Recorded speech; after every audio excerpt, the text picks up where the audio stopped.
a bit doing yellow. Doing yellow, she Mamina. A bit near a counting and she a boy and 11 by the time a little killer.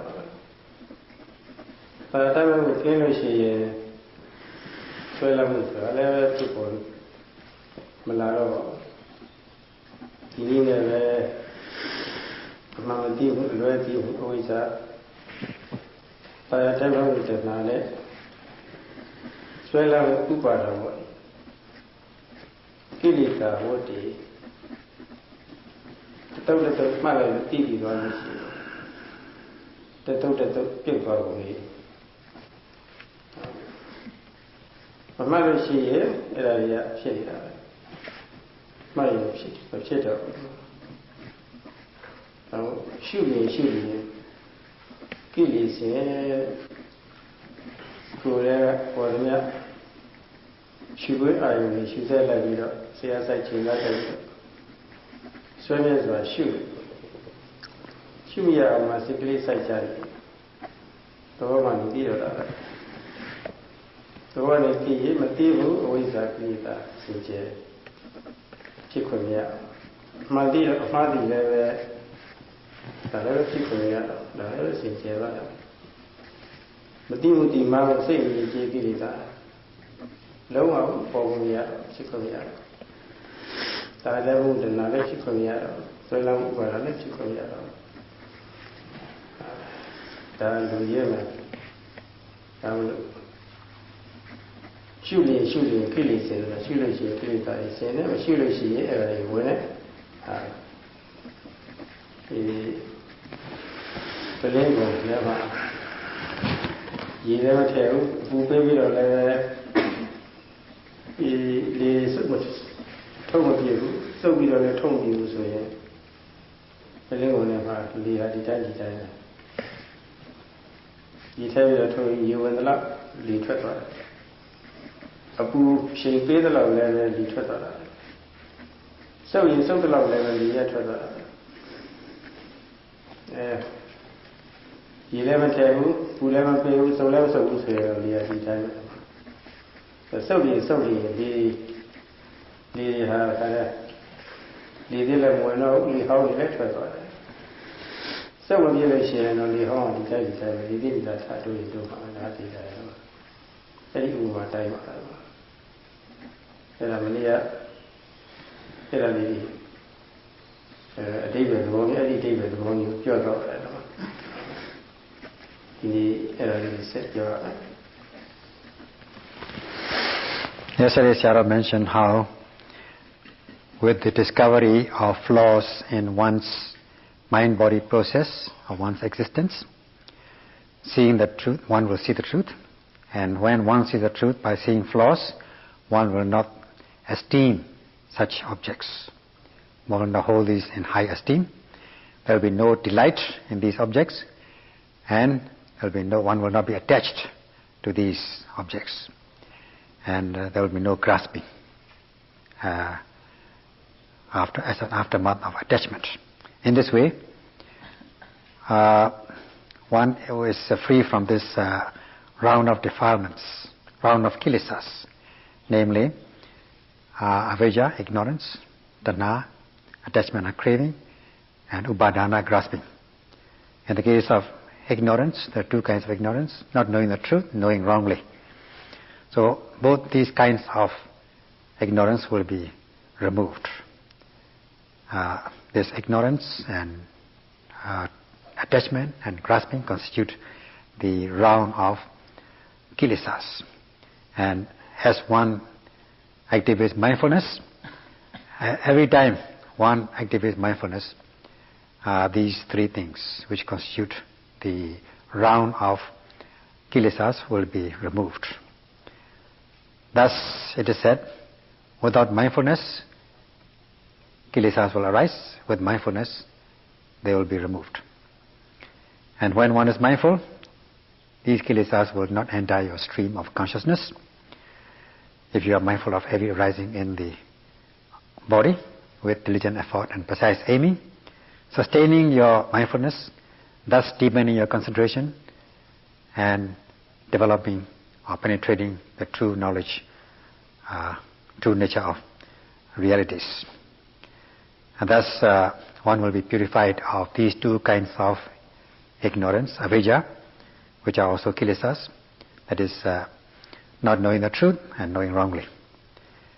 And when there is the ignorance, two kinds of ignorance are absent, there will be no attachment as a result of ignorance, and there will be no grasping or clinging. This is the essential thing. And with mindfulness, kilesas will not enter the stream of consciousness. Without mindfulness, they are bound to enter. They are bound to assault your mind. Sarah gives this simile in an empty bottle.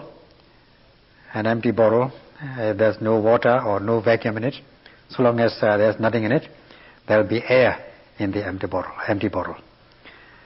And the air will remain in the bottle as it is, unless you put water in it, which will replace the water, which will replace the air, or heat this bottle, which will drive out the air, or you suck it. If you don't do these three things, the air will remain in the water as it is. And when you put water or heat, you apply heat or suction, then the air inside the bottle will be removed. So this is the simile which will explain the presence or absence of kilesas in your stream of consciousness. Today he would like to continue on this subject.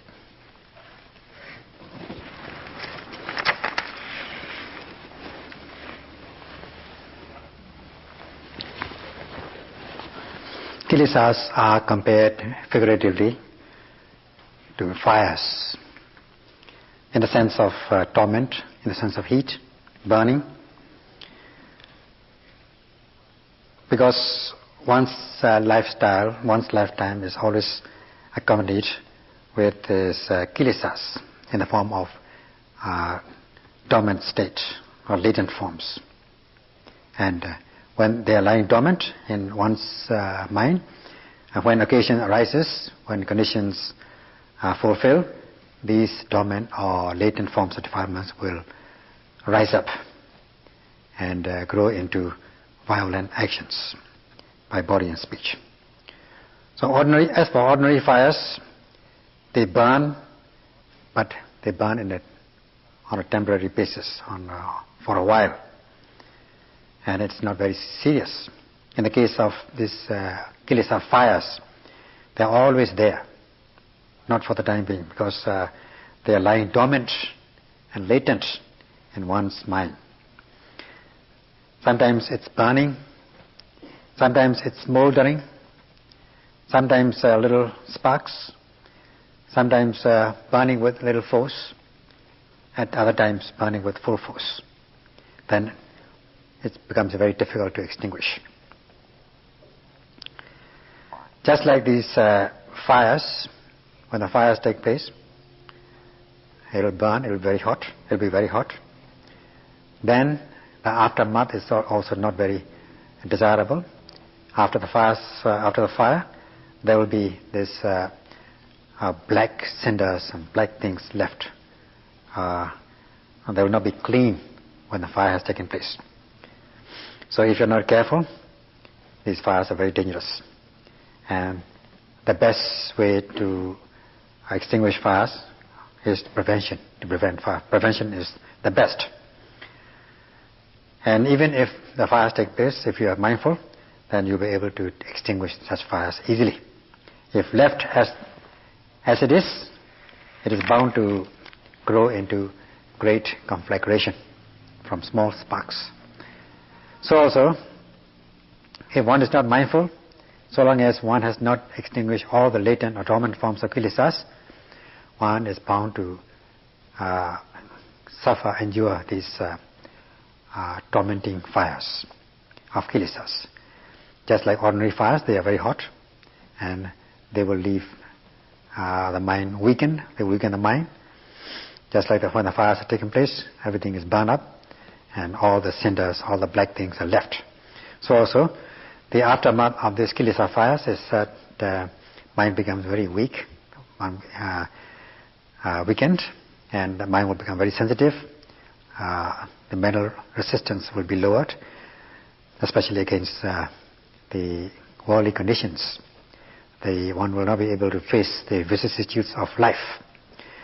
Thus, one will become elated and dejected about desirable and undesirable objects. So,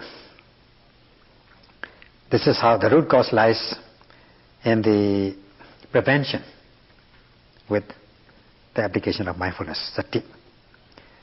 And even if one is mindful, if mindfulness is not effective or not sufficient, not strong enough, then also one will not be able to prevent these fires of kilesas. And thus, being dominated by kilesas, in the end, one lands into trouble, one is bound to endure sufferings. And that's why the Buddha has preached the Dharma with much compassion and loving kindness, expounding this, showing the way of mindfulness in order to prevent the fires from arising, from burning, and even if the fires take place, to be able to extinguish them and nip them in the bud. So, at every mindfulness of this feeling, if, in a sustained manner, as much as the mindfulness is strong, there will be no attachment. One will not take delight, one will not be hooked by lust. There will be no attachment about the objects, because one will not take delight in these objects, because one is mindful. And there will be no desire to there will be no desire to want more and more. And even if there's some kind of medium form of desires, since one is always mindful, one will be able to overcome these attachments with the practice of mindfulness. Of course, the best thing is to prevent before the fires take place. Prevention is the best. Then we'll be able, and even if fires take place in the beginning, in a small way, with mindfulness, one will be able to extinguish them. Thus, with mindfulness, one will be able to extinguish them easily if one is able to activate mindfulness. But the best is prevention. Preventing better than when after it has taken place. If, however, the fires have taken place unavoidably, then they have to be extinguished with the activation of mindfulness. Thus, the practice of mindfulness is to prevent, firstly to prevent these fires of kilesas from arising, and even if they have taken place, to extinguish them easily. And as I said, the best is to prevent, and if there's no fires of kilesas, one will feel peaceful. And even if the fires take place and you can extinguish them, nip in the bud by the application of mindfulness, then these fires will not continue to burn anymore, and you will find peace. So that's why the yogis, the meditating yogis, always say after their satisfactory practice that they are very much relieved from the kilesa fires. They feel so calm and peaceful and cool. Those who are not aware of the method of practice of this way of mindfulness, or even if they are aware of this practice, they have not practiced to satisfactory stage, they will be burned or they will be overcome or dominated by these kilesa fires of avijjhatana, upadana, ignorance, craving and grasping. There will be no prevention, and when they start burning, they will realize much suffering will arise when these fires take place, because they are not prepared for these fires, and they will find it very difficult to extinguish these fires of kilesas, because they are enjoying life, they are being absorbed in the worldly life. They are like playing with fires. So, because there's no preventive measures, no instruments, no equipment to prevent the fires, or even if a fire takes place, there's no facilities to escape from fires, they land into trouble. Just like when a house is built without any these facilities or equipments like fire masks or fire extinguishers and fire escape, and and also no facilities to contact or communicate with the fire brigade, fire department in case of emergency. When the fires take place, they'll all be caught up in the fires without being able to do anything. They cannot help themselves, neither can other people help them. So they are bound to be caught up in these catastrophe and land into trouble. Because they do not know the method of practice in order to prevent the fires, the correct method, the sure method of prevention when the fire takes place. Since they are not prepared, there's no equipment, no facilities, they are bound to be caught up in this. Not seeing the flaws in the fires, they play with the fires. So only when they take place, they will land into trouble. They're very pathetic, and they'll be caught up in this fire. Thus the Buddha has given a method to prevent from fires, and also if when fires take place, to be able to extinguish them in time. And if one practices with faith and devotion and desire, as much as faith and devotion and desire arise, one will be able to practice to prevent these fires from taking place, and at least understand the method of prevention. Then they will achieve peace and happiness. Therefore, when there are facilities to practice, when there is time to practice, one needs to practice to understand this method of prevention and extinguishing. The preventive measures is the practice of the way of mindfulness. As the saying goes, vigilant mindfulness should be made the mind's guard. That is, every immediately arising object should be noted with diligent effort and precise aiming, pinpoint precision. Thus, those kilesas which can arise if you are not mindful will not be given a chance to arise, to enter your stream of consciousness. In this way, you are said to be prevented, you are said to be protected from these fires of kilesas. Vigilant mindfulness of rising should be made the mind's guard, watching the abdomen. Vigilant mindfulness of every falling should be made the mind's guard. Thus, the kilesas will not have a chance to enter your stream of consciousness, and in this way, you are said to be protected. Vigilant mindfulness of sitting should be made the mind's guard. And the same goes with vigilant mindfulness of stiffness, tension, heat, cold, thinking, planning, remembering, and all these psychophysical phenomena.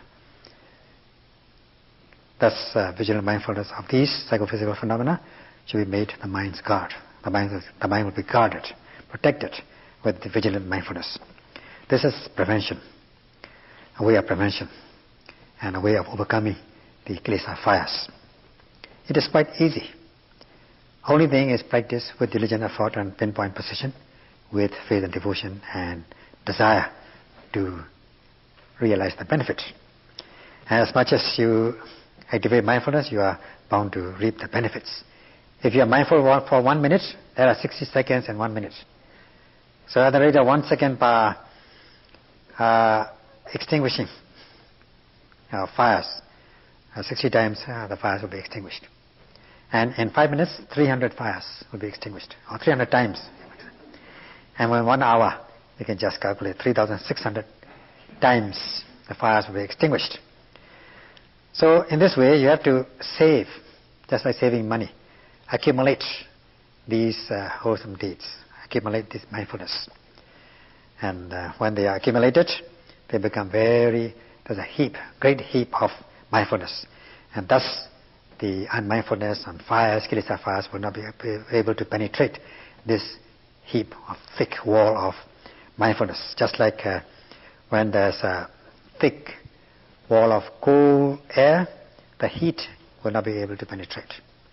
So when the practice of mindfulness, you are said to be building this wall of cool of cool air, so that the heat of kilesas, fires, will not be able to penetrate. This is your immediate benefit. With the systematic practice of this mindfulness, one is said to be protected. As the saying goes, vigilant mindfulness will be made the mind's guard. You'll be guarded from the kilesa fires if you are doing in a systematic way. And thus you'll be secure from these kilesa fires. You'll not be attacked, assaulted by these kilesa fires. And when you are secure from these fires, you'll be free from the domineering kilesa fires. If you are free, as much as you are free, there will be peace. And these are the causes for genuine happiness. If you are protected, you'll be secure. Security will lead to freedom and eventually to peace. And those who wish to live in peace, live with genuine happiness, are to practice this way of mindfulness by learning the correct practice. Thus, they will be able to prevent these fires from burning. And even if these fires take place, they will be able to extinguish them easily with the practice of mindfulness. And thus, being energized, they will be able to be secure and be free from these kilesas and realize peace and happiness.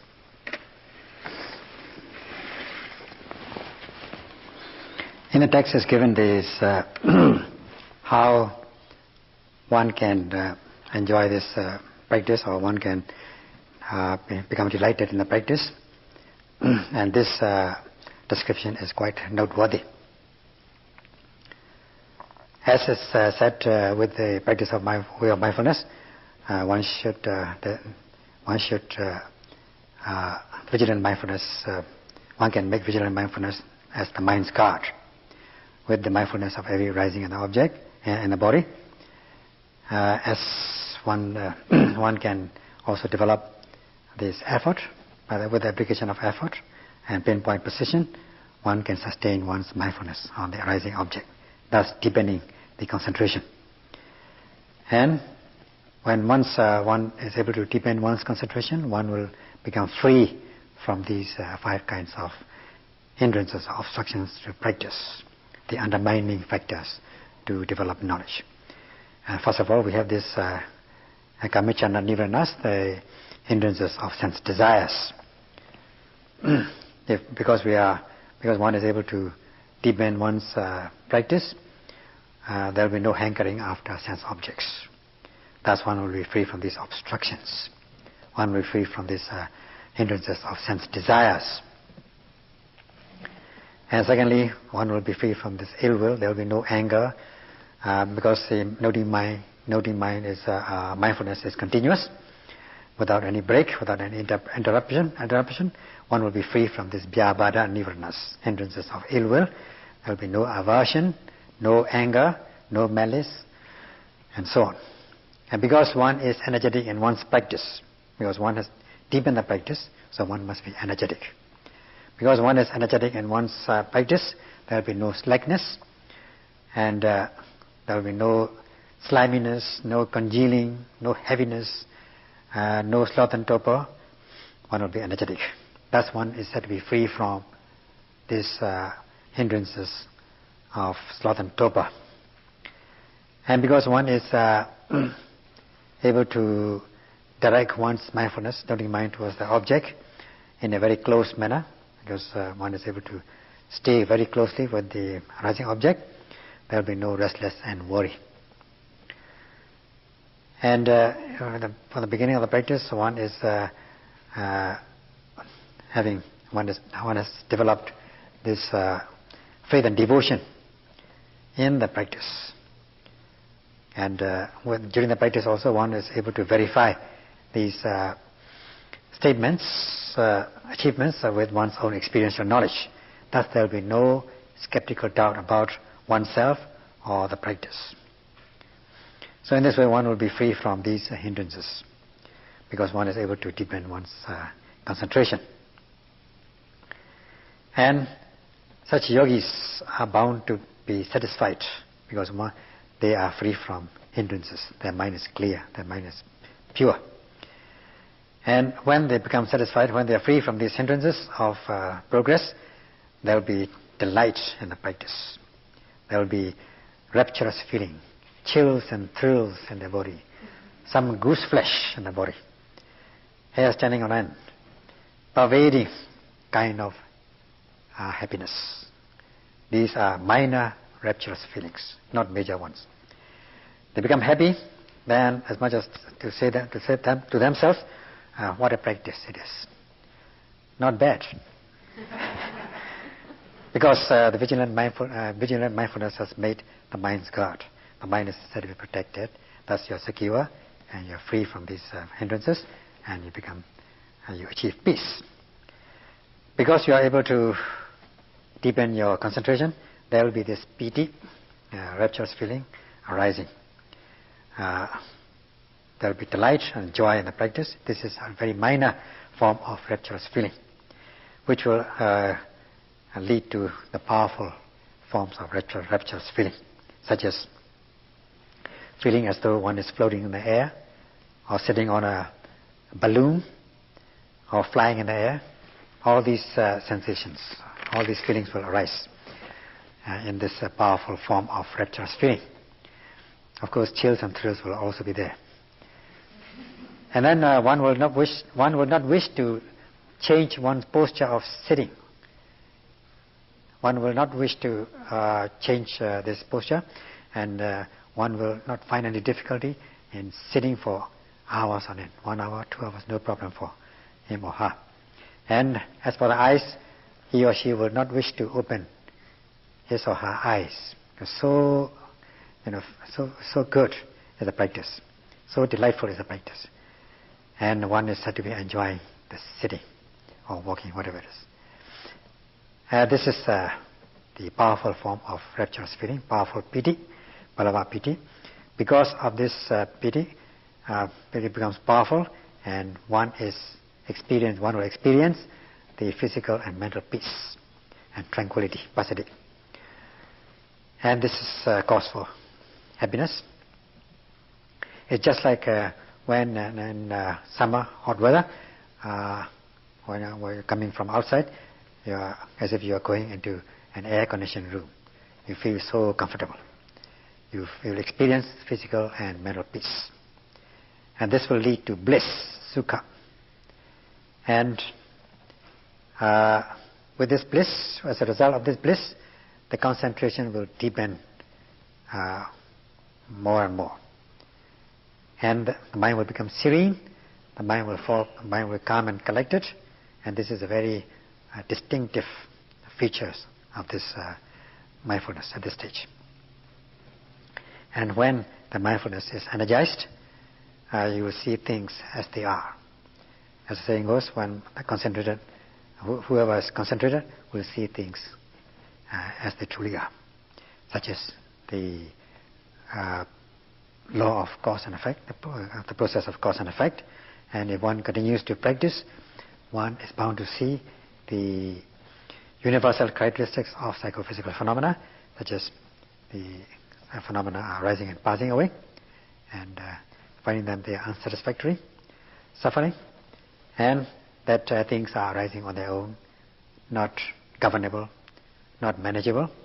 They are arising on their own, at their own will, not at your will, not anybody else's will.